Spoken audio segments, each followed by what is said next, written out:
This must be one of the healthiest drinks in the world, one of the healthiest drinks you could possibly make. It's basically a combination of 2 spring tonics from the wild. So each individual spring tonic is incredibly good for you in its own individual right, but I've combined them this year for the first time. Quite an obvious thing to do when I think about it, but I've just never done it before, to create what you could call a super spring tonic. Like, honestly, one of the best drinks ever in terms of health benefits. So the first spring tonic is a Cleavers infusion. Basically, you take the young leaves and shoots of Cleavers in spring and infuse it in water to create a very healthy spring tonic, which is packed with antioxidants. It's anti-inflammatory. It's also incredibly good for your lymphatic system and is a natural diuretic for the kidneys. So it helps your body, because of its effect on the lymphatic system and kidneys, to flush out toxins. So it really does cleanse your body and detoxify. It also has some other properties as well, I think, like antimicrobial, and just generally very good for you. The other spring tonic that I'm talking about is Birch Sap. So Birch Sap is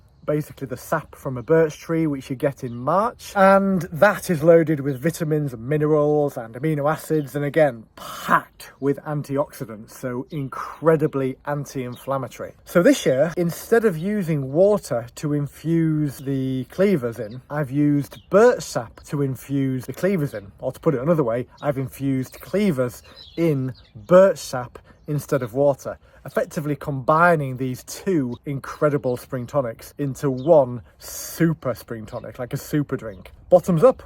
In terms of flavour, I wouldn't say the birch sap adds anything to the drink, because bear in mind, birch sap is sometimes known as birch water for a reason. It effectively tastes like water. Yes, it's got sugars in, it's got amino acids, vitamins and minerals and loads of antioxidants, but effectively, other than a hint of sweetness and a hint of flavour, it is basically just water. So the taste of this drink does still just taste the same as it would if I just infused Cleavers into normal water. But it's a very pleasant flavour. It's like garden peas and cucumber. That's the flavour that it reminds me of. And it's very refreshing and very invigorating. And of course, incredibly good for you as a lovely spring tonic to cleanse the body and set you up, hopefully, for the rest of spring.